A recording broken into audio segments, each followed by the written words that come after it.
ulan. No? Binayaan po tayo ng masaganang ulan para sa mga nauuhaw. Kaya lalo na yung lupa po natin na tigang na po sa tubig. Alright, so balikan po natin yung ating nag-aaralan about the book of Esther, kung saan ay nasa second part na po tayo sa ating pag-aaral. At alam po natin na ang book pong ito ay isa pong klase kung saan marami kasing libro sa Bible kung saan ay makikita po natin yung dealings po ng ating Panginoon. Bagamat hindi po natin nakikita yung mismong Panginoon, pero yung kanyang kamay ay nakita po natin yung galaw. No? Kasama po dito yung book of Esther. At mga ibang book pa ay nandyan po yung Songs of Solomon. Okay, makikita po natin na hindi po binabanggit po ang Panginoon. Pero dito po sa Book of Esther, tandaan po natin na Book of Esther is a drama. No? It is a drama. Hindi po ito fiction but ito po ay fact, katotohanan. Kung saan ay nakalagak po dito ang tunay na kasaysayan at hindi lamang po tunay na kasaysayan, kundi it involves also real people. No? Kaya makikita po natin sa Book of Esther ay yung pinaka-main figure of this drama is other than Esther and Mordecai. Yung una po nating pinag-aralan ay nakita po natin kung ang kamay po ng Diyos at sa kanyang pagkilos. Like, ang Book of Esther ay isa po sa dalawang libro kung saan ay pinangalanan after a woman. Right? Ano yung isa? Yung kay Ruth. No? Sila pong dalawa. At dito ay makikita po natin kung si Ruth naman ay nakapag-asawa po siya ng Gentile. Okay? Samantala si Esther ay Jew. No? Ang napangasawa niya. So, ibig sabihin, itong dalawang libro pong ito ay ipinapakita, ipinupurtray yung providence ng Diyos kung saan ay gumagawa, no? Kung saan ay piniprepare niya sa matagal na panahon and eventually take place, no? Nakita po natin kung saan ang pangyayaring po ito ay naganap. Kaya dito makikita po natin yung foresight and foreknowledge of God kung saan ay sa mga nagaganap, yung mga dilema ng mga kanyang mga tao ay nakita po natin. Kaya itong Book of Esther ay makikita po natin the unseen hand of God, okay, kung saan ay kumikilos po siya to protect His people. At dito rin po natin makikita kung saan ay inireveal po ng kamay ng Diyos para sa kanyang mga pinili, no? Lalo na kapag mayroong diabolical tag nito na gustong gawin, right? Tulad niyan, kapag mayroong plano ng isang kaaway o isang enemy sa'yo, doon natin nakikita kumikilos po ang Diyos, right? Ganyan po niya makipag-deal sa kanyang mga covenanted people. That's why itong Book of Esther ay ito po yung tinatawag natin na makikita po natin yung God's providential care for His covenanted people. Right? In Esther chapter 2 verse 1 and 10 hanggang 10 ay basahin po natin. Okay? Chapter 2 ng Esther verse 1 hanggang verse 10. Right, so basahin po natin. Sabi po dito, verse 1, after these things, when the wrath of King Ahasuerus was appeased, no? He remembered Vashti and what she had done, and what was decreed against her. Verse 2. Then said to the king's servant that ministered unto him, Let there be fair young virgins sought for the king. Verse 3.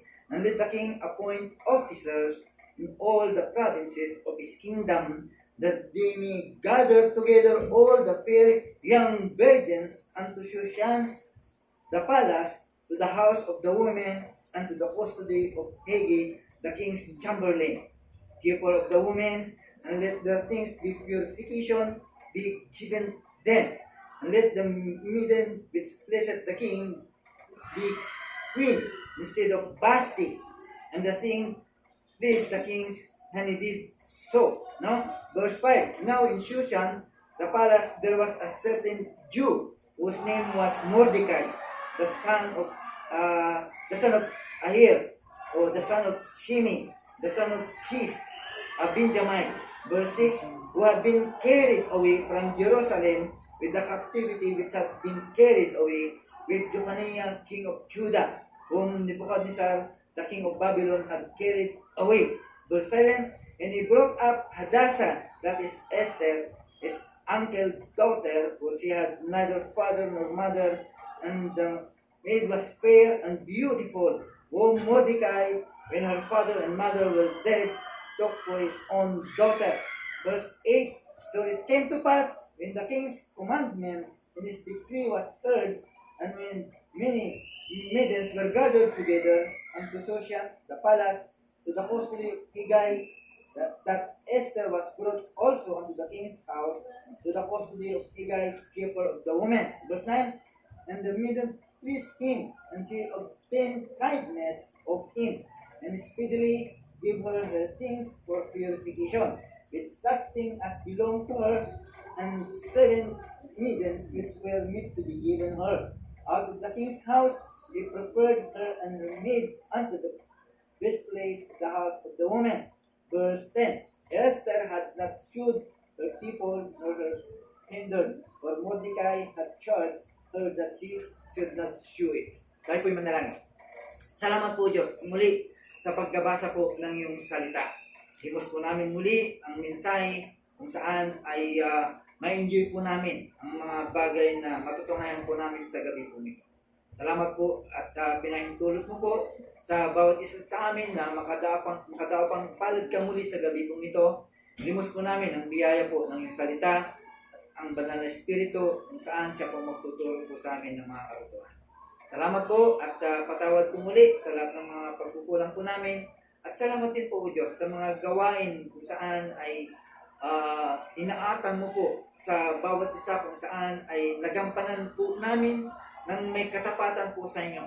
O Diyos, dalangin ko po na ikaw po ang magbiyaya at mag-award sa mga servant mo Lord sa kanilang mga katapatan. O Diyos, maraming salamat sapagkat pribilehiyo po ito na mapaglingkuran ka. Kaya again Lord, sa gabi pong ito, aming ipinagkakatiwala po lahat ng bagay po sa inyo sapagkat kayo po ang may alam po ng lahat. At sana, O Diyos, ang mga kapatid po namin na matagal na po namin hindi nakakasama, muli O Diyos, dalangin po namin na akali po sila pagpupuri. Salamat po sa gabi po nito ay pinupuri ka namin. Si Panginoon dalangin sa pangalan ko ni Jesus. Amen! Alright! No, nung nakaraang linggo ay sabi ko nga, napag-usapan po natin yung lakas, no, yung forces, yung tinatawag na IDF forces, ay na-trace po nila, no, napigilan po nila yung shipment ng mga armas kung saan ay dadalhin sa isang lugar para gamitin at patayin ang mga Hudyo. At nakita po natin yung kamay po ng Diyos ay naligtas. Right? Yun po yung napag-aralan po natin. After that, it is an ironic kung saan ay muli ay nag-celebrate po ang mga Jewish people because dahil po sa nangyari, no? Ito yung record ng step, no? Kung saan ay naligtas ang mga Hudyo. Right? Kaya sila po ay nagpapasalamat. They are celebrating and commemorating yung pagliligtas po ng Jewish nation At ito yung ating pinag-aaralan. Right? So, ibig sabihin, although God's name is not mentioned, no? Hindi po mention ang pangalan po ng ating Diyos sa Book of Esther, pero yung presensya po niya ay nakita po natin. Right? Na-recognize po natin. At yung kanyang pag-control, pag-iingat sa kanyang mga hinirang o sa kanyang mga tao, kahit malayo ang Diyos, ay nakita po natin yung kanyang pag-iingat at yung kanyang paningin.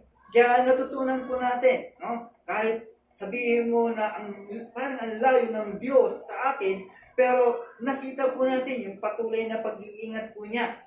Okay? At nakita po natin yung kanyang protection sa kanyang mga tao. Okay? Kaya baka isipin mo na ang feeling mo ay malayo ang Diyos, pero tandaan mo mga kapatid, no?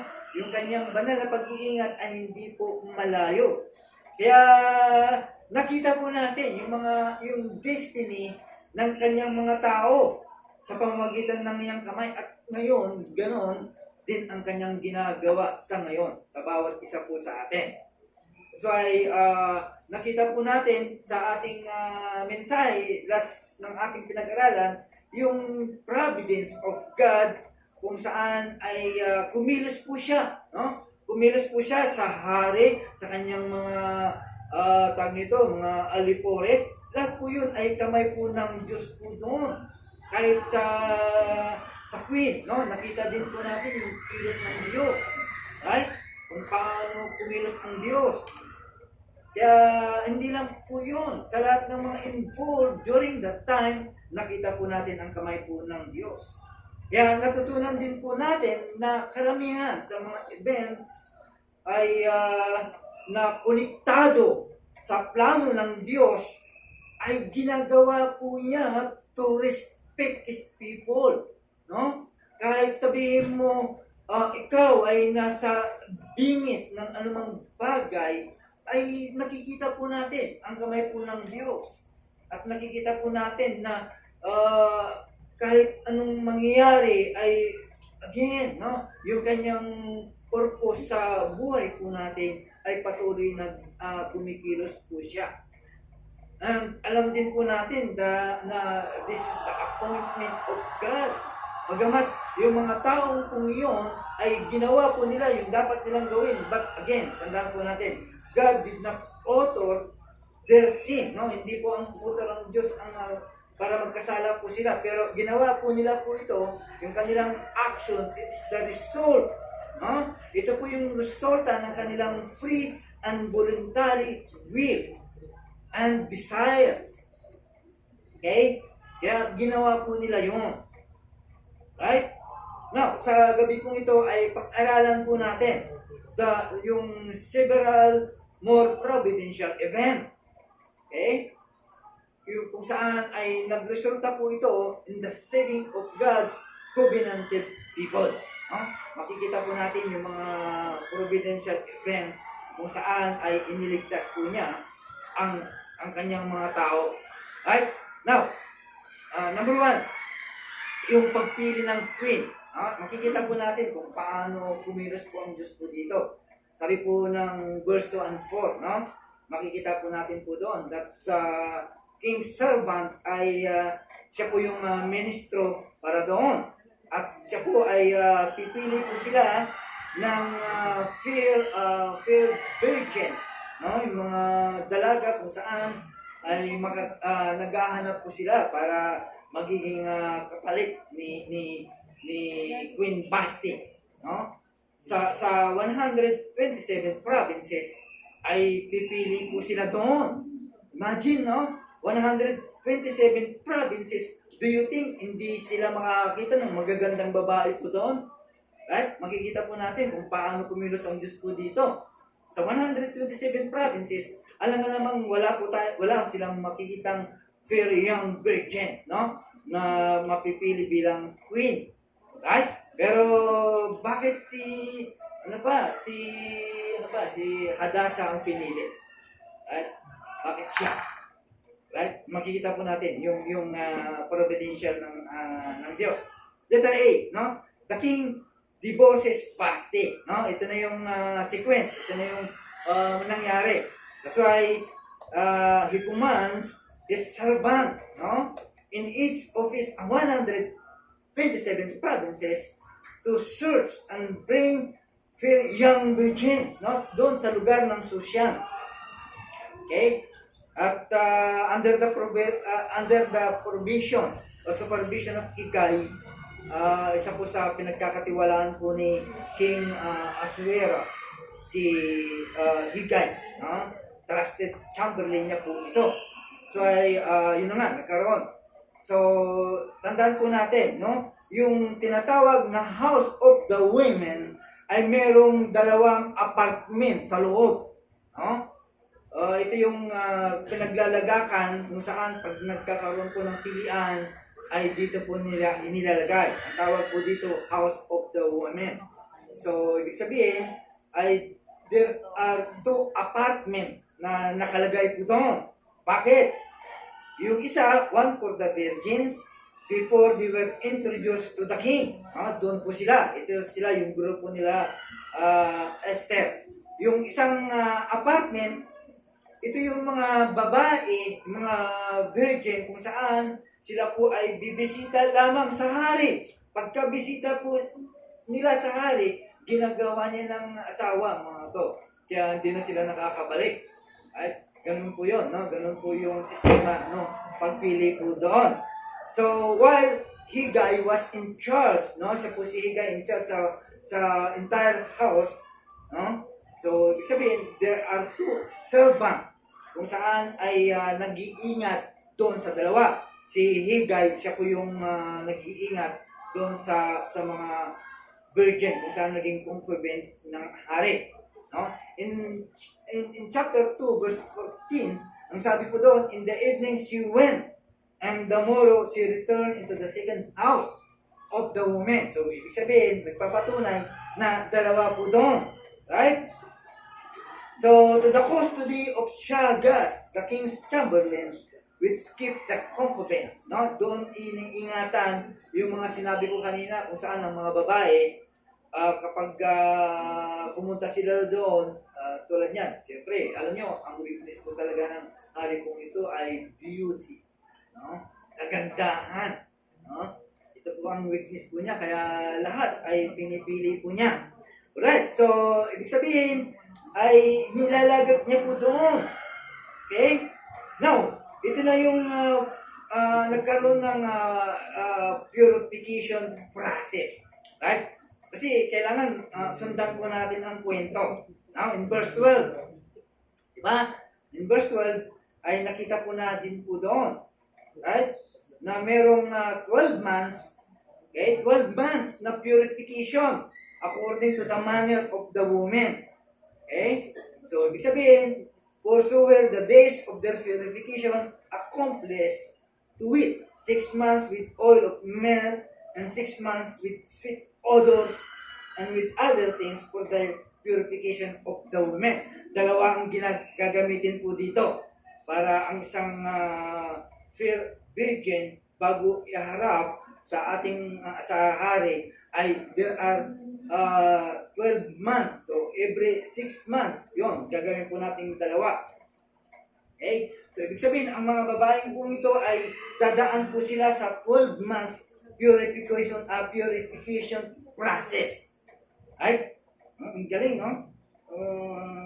Ibig sabihin, talagang ang ahari, pag pumili, talagang dadaan sa parang beauty contest, no? Parang pang Miss Universe. Nadaan talaga sa process. Pero itong aring to, talagang sinusulit niya yung pagpili ng sino talagang magaganda. So, ibig sabihin, every virgin ay dadaan po sila sa 12 months purification process. Now, for the first 6 months, no? Ito po yung purification process. Lahat po ito ay marami po tayong matutunan. No? Tandaan po natin, mga kababayan, no? Gayahan niyo po ito. Okay? For the 6 months, first 6 months, ang mga babae po nito ay paliliguan po sila. At papahiran po sila ng oil, ng isang mahalagang mamamahaling oil or mask yung sinasabi. Diba, gumagamit po kayo ng pinapahid sa mukha at ina-apply po yan sa kanilang mukha at sa kanilang balat.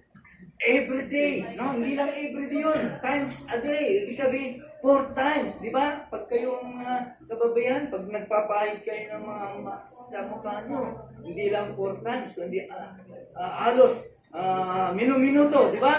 Kasi gusto mo magpaganda eh. Okay? Kaya ganito po yung process. Right? So, ibig sabihin, pag ganito ang ginawa nyo, alam nyo, kung gusto mo talagang gumanda ang putis mo, itong gawin mo. Lalambot po yan, na parang balat ng isang bata. Okay? Yun yung first 6 months. Okay? Dadaan ka sa mga apply ng oil, kung ano-ano ina-apply. Right? For the second 6 months, sila po ay paliliguan din. At sila po ay binabras. Ginagamitan ng toothbrush. Hindi naman toothbrush. Kundi yung brush talaga, no? At alam nyo, pinapaliguan po sila ng mga mapapangong pabango. Okay? Yun po yun, dalawang klase. Yung una, yung oil of, basa mo po dito, meth, no? Para yung kanilang skin ay magiging smooth at malambot. Okay? Yun po yun. No? Kung gusto mo talagang lumambot, yun ang ipahid mo. Yung sweet odor naman, ay ito yung nagtatanggal, no? Na yung amoy na naamoy sa'yo, right? Kung saan ay nagkakaroon ka ng amoy na hindi maintindihan dahil ikaw ay pinawisan o sa anumang kadahilanan. No? Yun po yun. Okay? Imagine, no? Siguro, naniligo siya ng pabango na poison. Kung nakaamoy na kayo ng poison, napakabango po yun. No? Ganyan lang kalit pero thousands of dollars. Siguro ito po yung ginamit. No? Para maalis yung mga amoy angit o anumang sweet bad odor na naamoy. Is that yung process, no? Talagang napakagaling. Kaya, in other words, no, itong mga kababayan kong ito ay talagang pinapaliguan, minamasahe, at pinapahiran po sila ng mga mamahaling perfumes, mamahaling oil, at talagang ang trato sa kanila talagang pang royalty, no? Pang queen talaga. Okay? So, bakit? No? Bakit merong ganitong klase ng purification for 12 months? Anong dahilan? First, they might be properly prepared for the king. Right?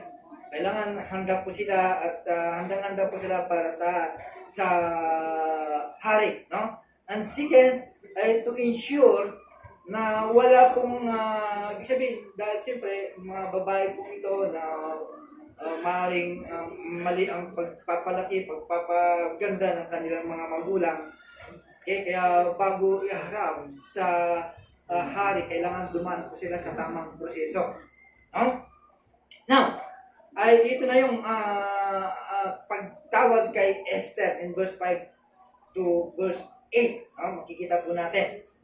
Huwag natin niyang basahin. Binasa po natin po dito. Right? So, ibig sabihin, ang verse pong ito, verse 5 up to verse 8, ay makikita po natin kung saan ay ni-introduce na po dito yung dalawang major character of the story. Dito natin makikita yung dalawang major character of sa kwento o history. First, we have Mordecai. Sino ba si Mordecai? Siya po ay Benjamite. Isa po siya sa mga Jew kung saan ay dinala po siya ni Nebuchadnezzar, okay, to in captivity. Dinala si Mordecai para kulong. Okay? At dito natin makikita kung saan ito po yung ebidensya. Okay? Kung saan ang providential o yung providence ng Diyos ay ginamit bilang instrumento para to deliver, no, the Jew. Okay? Isa si Mordecai para maligtas ang mga Diyo during that time dahil ang mga Diyo talagang wawalisin po sila. No? Kung naalala po niyo yung Schindler's List na pelikula kung saan ay kinatay lahat ng mga Jew. Okay? Ay dito ay nakita po natin yung soberanong kamay po ng Diyos. And pangalawa ay dito na po pinapakilala si Hadassah, no? O si Esther. Ay siya po ay uncle po niya si Mordecai dahil pinsan po niya yung tatay ni Esther. Kaya inampun po siya at itinuring po siyang kanyang anak dahil yung mother po ni Esther at saka yung father po niya ay namatay. That's why Mordecai took her at inadapt po niya as bilang kanyang anak. Right, so dito makikita po natin na itong dalawa pong ito merong talagang natatanging personalidad. Right? So now, ito na po yun. Esther becomes a candidate for queen. No, naging candidate po siya. May mga tawag nito, debate na naganap, no? Maraming Kristiyano kung saan ay against po sila dito. Why? Because sabi po nila, Mordecai sinned against the Lord when he presented Esther as a candidate. No? Kasalanan daw po yun. While si Esther daw ay nagkasala din because he allowed herself to present her as a candidate. No? Nagkasala din daw po si Esther dahil pinresin po niya kanyang sarili bilang candidate po siya para sa pagpili. Now, yan ba ay katotohanan? Okay? Some of them, no, some of the theologians ay naniniwala na ito ay totoo at sila po ay nag-disagree, no? Tandaan po natin, yung salita po ng Diyos ay ng hari, it is absolute, no? Kapag nag-declare ang hari at hindi po sinunod, okay? Meron kang kalalagyan, right? Kapag nag-decree ang hari sa isang lugar at hindi po nila sinunod, ay lahat po ay kakatayin. Kasi yung pag sinabi ng hari ay kailangan ito pa rin. Kaya ganun po ang nangyari. Okay? Dito makikita po natin kung saan ay si Esther ay naintindihan po niya, no, ang kanyang predicament, ang kanyang sarili. Kung hindi po siya sasali at hindi po siya pupunta, ay maaring papatayin po siya. Okay? Why? Because hindi niya sinunod yung utos po ng hari. Okay? Kaya hindi pwedeng baliin ang utos ng hari. So ay siya po ay sumunod, no? Sumunod po sa panawagan. Okay? At naintindihan po niya sa ganung bagay, naintindihan niya kasi alam niya na kapag sumali po siya, ma-determine po niya yung kanyang kalalagayan. Ibig sabihin, alam niya. Right? Maaring pinaunawa sa kanyang Diyos yung ganung bagay kung bakit napunta siya doon. Kasi kung hindi po siya sumunod, ay talagang maaring kasama po siya sa papatayin. Okay? At naintindihan din niya yung kanyang kalalagayan kapag siya po ay hindi pinili bilang queen, ay sa kanyang tanang buhay, mananatili na lang po siya doon. No? Kasi pag hindi napili ang isang babae bilang queen, ilalagay po din siya sa pangalawang apartment. Doon na lang po siya. Hindi na siya pwedeng bumalik, hindi na po siya pwedeng lumabas. No? Magiging asawa na rin po siya ng hari. Kumbaga sa ay parang palipas oras na lang po siya. So, in this case, kapag hindi napili, ay hindi na po siya pwedeng lumabas, hindi na rin siya pwedeng mag-asawa ng iba, Okay? At hindi na rin siya pwedeng bumalik sa kanyang bayan at hindi na rin siya pwedeng bumalik sa kanyang mga tao. No? So, ganito po ang naramdaman po ni Esther at Mordecai. So, maaaring ang isip po ni Esther at ni Mordecai, why Lord? Bakit mo ipapahintulot po ito? Di ba? Pagkaganon po ang kinabukasan po natin at nangyayari po sa atin, maaaring ganun din po ang tanong po natin. Yan po yung ating gagawin. So, alam po natin, this time, we know that the Lord was intervening behind the scene. Nakikita po natin yung pag-intervention po ng Diyos sa pangyayari pong ito. Makikita po natin yung kanyang soberanong galaw in behalf of Esther and the Jewish nation as a people, as a whole.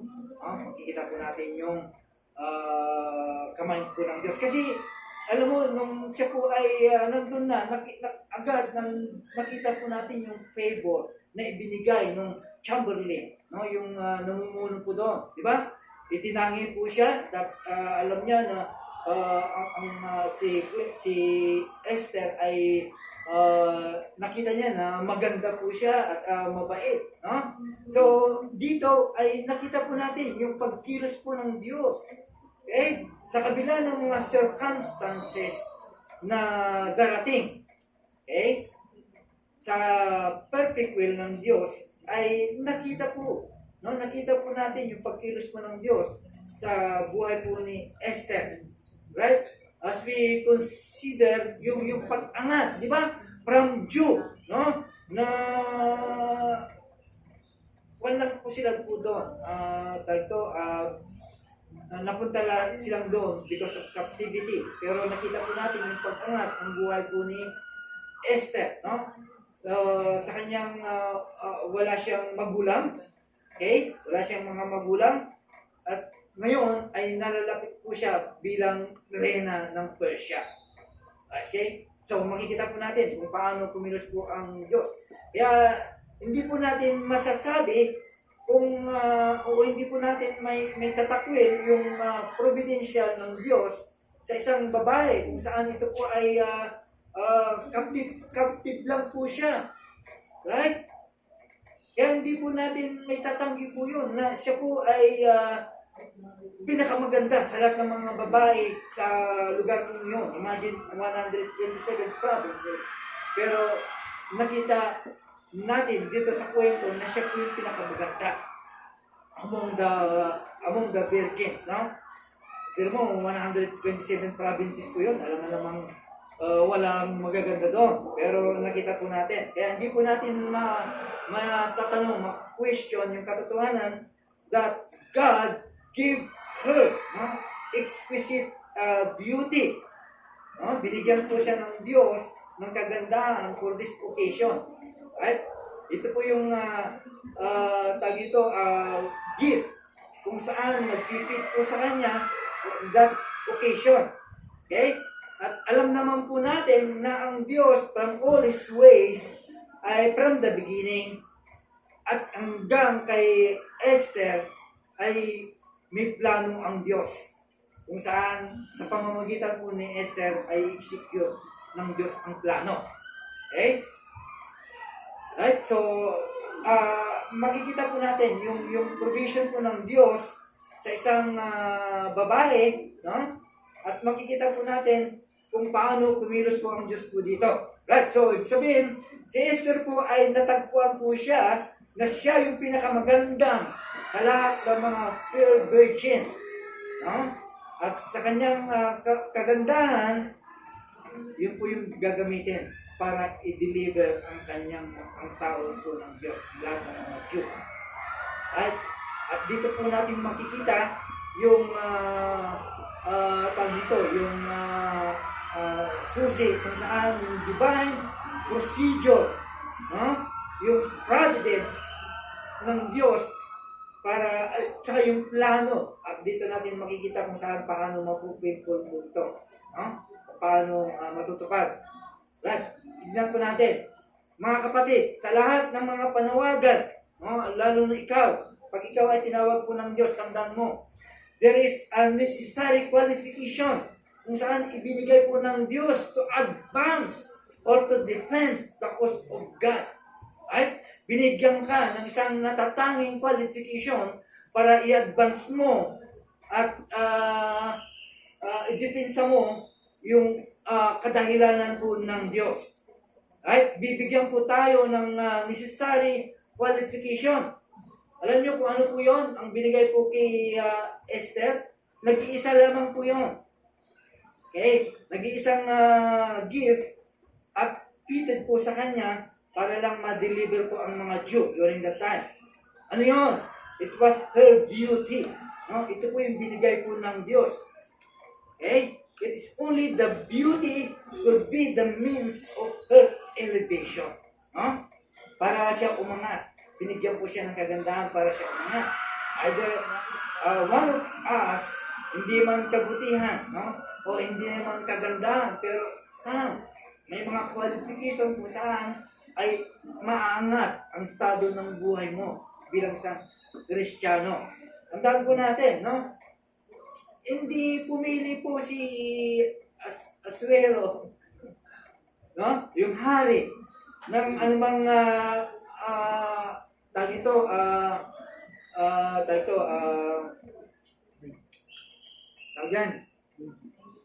requirements, di ba? Hindi siya nag-hanap ng wisdom o anumang kayamanan, right? Para mapalapit po siya sa trono ng hari. Wala, hindi po yun ang hinanap po niya.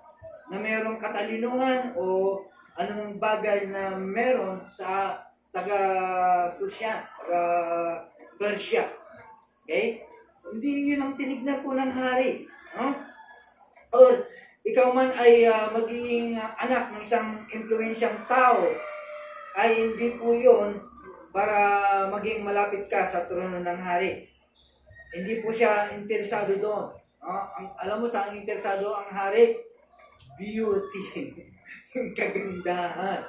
Doon po siya nagkaroon ng interest.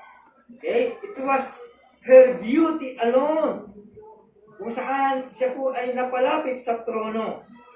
Okay? Ito yung kagandahan kung saan ay binigay po ng Diyos para sa kanya. Right? Ito po yung kagandahan para ibigay po sa kanya. Tandaan po natin mga kapatid, sovereign God through His providence governs a world that has an enmity with Him. No? Kahit ang tao ay galit sa kanya, andun pa rin yung providence ng Diyos. Siya pa rin ang namumuno. Okay? Kahit yung mga tao ay ayaw sa kanya, right? O tao kung saan ay hindi po niya kilala, ginagawa niya po yun para makilala po siya. Kahit galit sa kanya, ginagawa niya po yun para sumunod sa kanya. Para lang ma-fulfill ang will ng ating Panginoon. Kahit sabihin po natin na hindi sinusunod ang batas ng Diyos, gagawin niya at gagawin niya po yun. Kaya dito po natin makikita those unsearchable counsel of the Lord. No? Kahit ikaw ay isang tao na talagang talipandas sa salita ng Diyos, gagamitin ka pa rin niya. Right? Alright, so makikita po natin po dito, no? In verse 9, no? Dito natin nakita yung namumuno sa purification si Hagay ay natuwa po kay Esther, no? At si Esther naman ay nakuha po niya yung kabutihan po ni Esther. Kaya ito po yung lalong nagpabilis. Okay? Ito yung lalo yung nagpabilis para mapalapit po siya sa hari. No? Makikita po natin. Kasi alam nyo, ang providence po ng Diyos ay step by step po yan. No? Hindi po yan kaagad-agad. Kundi padadaanin ka muna para meron kang matutunan. Meron po tayong matutunan. Right? At dito ay si Hagay ay talagang pinipre niya po si Hadassah o si Esther At makikita po natin, no? Nung dumating na yung panahon, ay si Esther po ay katanggap-tanggap na po siya sa hari. Right? Kaya makikita po natin uli yung kilos po at kamay po ng Diyos. Imagine yung treatment na ibinigay po kay Esther ay parang kay Joseph during that time. No? Kahit nung nasa kulungan na po siya, yung treatment ay binigay po. Kaya naging pabor sa kanya lahat. Right? Kaya sa atin, kahit ikaw ay under yung galit ng isang tao, tandaan mo, mga kapatid, gagawa at kikilos po ng Diyos para magiging mabuti po sa iyo kung sino man yung galit sa iyo. Diyan po natin makikita yung providence ng Diyos. Okay, so now, in verse 15 to 18, ay napili na nga si Esther bilang queen. Right? At dito, sa madaling salita, ang hari ay talagang minahal po niya si Esther. Okay? At pagkatapos ng pagpili, ay dumating na po yung announcement na si Esther po ay magiging asawa ni hari at magiging queen po siya. Okay? So, ibig sabihin, ay si Esther na po ay babalik na po siya, okay, sa kanyang kinalalagyan. Ibig sabihin, hindi na po siya pupunta po doon, kundi angat na po siya, pupunta na po siya saan? Sa kaharian. Okay? Tingnan po ninyo yung kung paano iilibit ng Diyos ang kanyang hinirang. Okay? Wala po siyang hinirang na ilalagay po niya sa isang bagay kung saan ay hindi po siya makikilala, kundi iangat ka niya para makilala ka. Okay? Ganun po mag-ilibit po ang ating Panginoon. So, ganun, sa madaling salita, ay binigyan po siya ng kanyang kalalagyan. Kung ano po yung naranasan po ni Queen Basti, ay yan din po ang naranasan po ni Esther. After pagkatapos ng 4 na taon na pag-search, okay, ay si Esther nga po ay naging queen na po siya ng Persia. Right? Naging queen na po siya. Kaya dito makikita po natin yung providence. Right? Tandaan po natin mga kapatid, yung providence of God ay nakita po natin every step of the progress. Okay? Yung providensya ng Diyos sa buhay po natin, tandaan po natin, ay every step para mailipit po tayo sa buhay po natin. Kung natatandaan po niyo yung kwento po ni Joseph, ganun din po siya. From prison to pinnacle. Right? Mula sa prison, pero inilagay po sa katuktukan. At ganun din po, mga kapatid, ang gagawin na sa atin ng Panginoon. Through the providence. No? Hindi naman po yun. No? Imagine yung kalalagayan po ni Esther ay nagkaroon din po siya ng mga kaibigan para ibinigay po ng Diyos sa kanya. Okay? At hindi lamang po yun. No? Bawat puso na meron po doon ay pinunan. No? Yung mga nakapalibot po sa kanya. Hindi lang po si Esther ang nagtamasa po doon, kundi lahat ng mga napakalibot po sa kanya. Okay?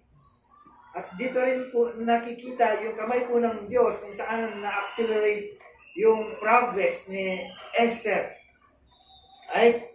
At dito rin po natin makikita yung providence of the sovereign. No? Na kung saan ay napis po ang king kay Esther. At nakuha po ni Esther ang puso po ng hari. Right?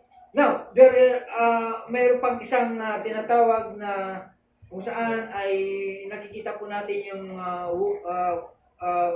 work ng providence ng Diyos. Right? Isa pong pangyayari kung saan nakita po natin yung pre-ordained event. Right? Kung saan ang Diyos, siya ang kumilos po dito. Ano yung event pong yun? Okay? Yung crucifixion ng ating Panginoon. Yung kanyang pagkapako sa krus. Yun po yung event. Andun po yung providence ng Diyos. Tandaan po natin mga kapatid, hindi po aksidente na nandito ka. Hindi po yan tsamba na nandito po tayo sa God's providence. Dinala ka ng Diyos po dito. Hindi yung sa kagustuhan mo. Kung kagustuhan mo dito, nandito ka ngayon, pero bukas ay wala ka na. Right?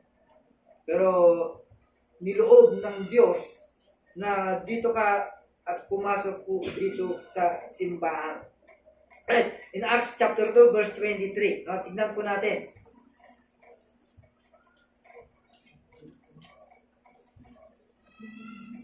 Okay?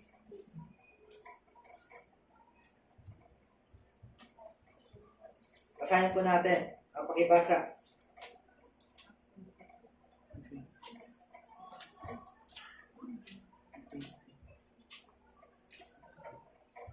Pakibasa po natin Diyos.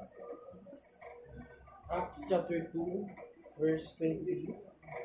This Jesus, delivered up according to the definite plan and foreknowledge of God, you crucified and killed by the hands of lawless men. Alright, no? Isa pong determinate counsel, no? O foreknowledge of God, kung saan ay sa mga masasamang kamay ng tao ay pinako at pinatay ang ating Panginoon. No? Makikita po natin dito yung providence ng Diyos. Kaya nga sabi ko, hindi po tsamba na nandito ka. Hindi rin tsamba na ikaw ay naniwala kay Kristo. No? It is the providence of God. Pamamaraan o kilos po ng Diyos. Kaya ikaw ay naniwala kay Kristo. Naniwala ka sa kanyang kamatayan at tinatanggap mo siya bilang Panginoon at sarili mong tagapagligtas. Okay? At sabi po ng verse 21, and shall come to pass that whosoever shall call in the name of the Lord shall be saved. Okay? Ikaw ba ay naniniwala ng Diyos? Naniniwala sa Diyos na providence ng Diyos na ikaw ay dinala po dito sa lugar po ito upang ikaw ay paniwalaan mo si Kristo at naniniwala ka na ikaw ay niligtas ka. Providence po ng Diyos po yan. Hindi po natin sariling kilos po yan.